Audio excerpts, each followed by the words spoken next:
दुश्मन से खतरनाक दलाल होते हैं। कौन है दलाल? अरे हमारे ही जो समाज के लोग हैं, जो उस व्यवस्था को काम में रखना चाहते हैं। एग्जाम्पल है आपके पास? अरे हमारे बीजेपी है, देखिए बीजेपी में जितना लोग हैं सब हमारे वही लोग हैं। 90% उनकी गुलामी करके जी रहा है। नहीं लोग दलाली करके कुछ पाले मुट्ठी भर लोग। जगदेव बाबू के विचारधारा के ही लड़ाई से भारतीय संविधान बचेगा और भारतीय लोकतंत्र भी बचेगा और 90% का अधिकार भी जमेगा। अब अंग्रेज चला गया, मुगल चला गया, अब कौन वो ससुरा विदेशी आज भी है कि जो हमको ही लूट के हमको इतना मजबूर किए हुए है। था कि 100 में 90 शोषित है, 90 भाग हमारा है। हमारे साथ पूर्व विधायक हैं, उनसे बात करेंगे और कुशवाहा समाज से भी आते हैं। सर बोला जाए क्या है आखिर 100 में 90 शोषित है, 90 भाग हमारा, आखिर है ये क्या? पूरे संपत्ति पर, भूमि पर, व्यवसाय पर, नौकरी पर, सत्ता पर, शिक्षा पर, यानी जो अर्थ का व्यवस्था है उत्पादन का, उस पर 10% का अधिकार है। 90% उनकी गुलामी करके जी रहा है। उनके पास 90% के पास बुनियादी चीज यानी रोटी कपड़ा मकान का भी आत्मनिर्भर होने का आज तक ताकत नहीं बना। अब अंग्रेज चला गया, मुगल चला गया, अब कौन वो ससुरा विदेशी आज भी है कि जो हमको ही लूट के हमको इतना मजबूर किए हुए है। ये सवाल है ना, कोई तो है ना भाई जैसे के, तो इनका कहना है कि 100 में 90 शोषित है, 90 भाग हमारा है। ये मतलब जिनकी संख्या भारी, जितनी जिनकी संख्या भारी उतनी उनकी हिस्सेदारी हर चीज में मिलना चाहिए। उन्होंने एक नारा और दिया था कि पहली पीढ़ी के लोग मारे जाएंगे, दूसरी पीढ़ी के लोग जेल जाएंगे और तीसरी पीढ़ी राज करेगी। बात है भैया कि जो पहली पीढ़ी लड़ेगा तो अब न लड़े के मारे के डरे तो भाग जा रहा है, तो लड़ेगा ही तो मारे। बाबू को तो लोग गोली मारे, बाबू तो गोली खा गए। अभी दलाल लोग अभी तो यही बोलना था हमको कि दुश्मन से खतरनाक दलाल होते हैं। कौन है दलाल? अरे हमारे ही जो समाज के लोग हैं, जो उस व्यवस्था को काम में रखना चाहते हैं। एग्जाम्पल है आपके पास? अरे हमारे बीजेपी है, देखिए बीजेपी में जितना लोग हैं सब हमारे वही लोग हैं।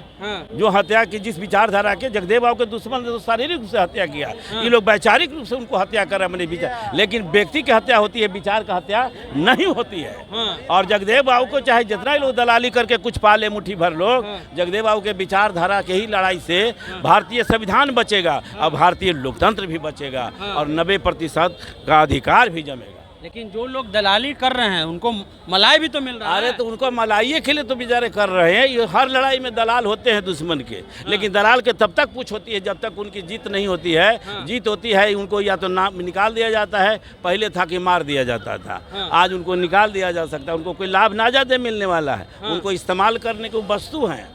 जब देखेंगे कि कोई सरेंडर नहीं करेगा, कोई धमकी से डराएगा नहीं, खरीदाएगा नहीं, उसके खिलाफ दलाल पैदा किए जाते हैं। लेकिन जो उनको गोली मारा उनको बिहार सरकार में मंत्री बनाया। अरे जाए उनको कहाँ मिले? गोली मारने वाला मरवाने वाला बिहार सरकार में मंत्री अभी नहीं है।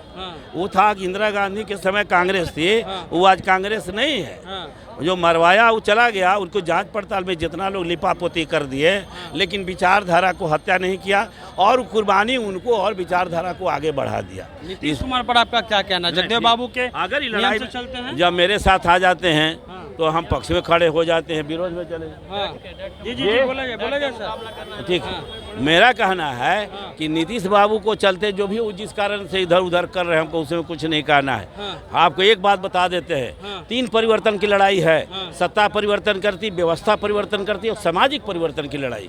हम लोग व्यवस्था परिवर्तन की लड़ाई लड़ते हैं, सत्ता परिवर्तन की लड़ाई। सामाजिक परिवर्तन हुआ, सामाजिक वैचारिक परिवर्तन जब हो जाएगा। अरे भाई समय जगदेव बाबू ने नारा दिया था, अभी में था उसी पर सामाजिक परिवर्तन की बात हो रही। नहीं, हेलो काम जारी है, अभी सब पूर्ण कैसे हो जाएगा? पूरा नहीं हुआ। नहीं, पूरा नहीं हुआ है। सामाजिक परिवर्तन होता है वैचारिक परिवर्तन से, और जब समाज पर कब्जा हो जाता है तो सत्ता पर कब्जा अपने आप होने लगता है, बिना समाज पर कब्जा किए हुए। और समाज पर कब्जा करने के लिए विचार पर कब्जा करना होगा, एक विचारधारा के तहत। लेकिन कुशवाहा समाज के लोग खास करके उनका नाम लेते हैं, कई भाजपा में भी नेता हैं, सम्राट चौधरी जी हैं। ये आम बात है, लोकतंत्र में अपना कुछ व्यक्तिगत लाभ के लिए सिद्धांत और राजनीति खत्म हो गई है।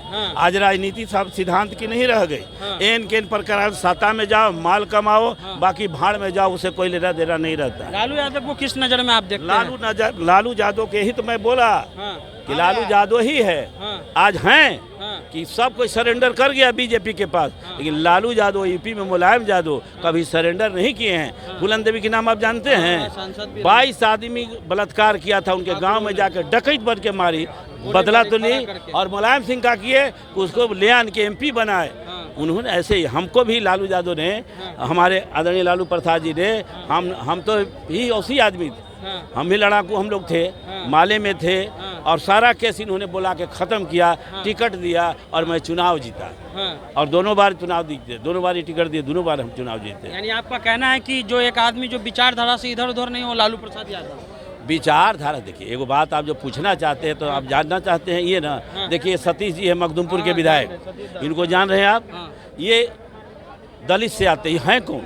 द्रविड़ के वंशज हम लोग सब हैं, जिनको बांटा गया सछूत्र शूद्र में, अछूत्र शूद्र में, और वन शरणागत शूद्र में, जो वन में रह गए आदिवासी, सब हम ही लोग एक ही पीढ़ी के हैं, एक ही शूद्र समाज के लोग जो बनाया है। कभी हम लोग को मान सम्मान नहीं दिया और आज भी नहीं देना चाहता है। फूट डाल के राज करने का नीति अंग्रेज ने नहीं बताया, ब्राह्मणों से अंग्रेज ने सीखा। यहाँ कैसे राज चलता है बहुसंख्यक पर, मुट्ठी भर लोग यहाँ पे, बताइए हम ही लोग मांग रहे हैं कि हमको आरक्षण मिलना चाहिए, और मुट्ठी भर लोग जो दे रहे हैं, और बहुसंख्यक हम लोग उससे मांग रहे हैं। ये कमजोरी है। जब तक विचारधारा की राजनीति नहीं होगी कोई परिवर्तन न सामाजिक। तेजस्वी पर क्या राय है आपका? विचारधारा की राजनीति कर रहे हैं? विचारधारा पर अगर नहीं करते तो मुख्यमंत्री बनना होता अगर तेजस्वी जी को, तो आज बीजेपी में चल जाएंगे तो मुख्यमंत्री बन जाएंगे कि नहीं? केकरो जरूरतों का है, लेकिन इन्हीं ने कबूल किया। मुख्यमंत्री बनना चाहते हैं लेकिन एक धारा के साथ बनना चाहते हैं, 90% के रह के साथ धारा में बनना चाहते हैं। इनका तो और एक कदम बढ़ा दिया कि सभी जाति में जो शोषित उत्पीड़ित हैं उनको सबको लेके चलेंगे, इन्होंने ये भी किया है। और तो पूरे विधायक साहब हैं, इनका साफ कहना है कि जो विचारधारा की लड़ाई हो, विचारधारा की लड़ाई लालू प्रसाद यादव ने तटस्थ होकर के लड़ाई लड़ा है। अब वीडियो पे आपकी अपनी कमेंट बताइए। द इंटरव्यू इंडिया आप देख रहे हैं।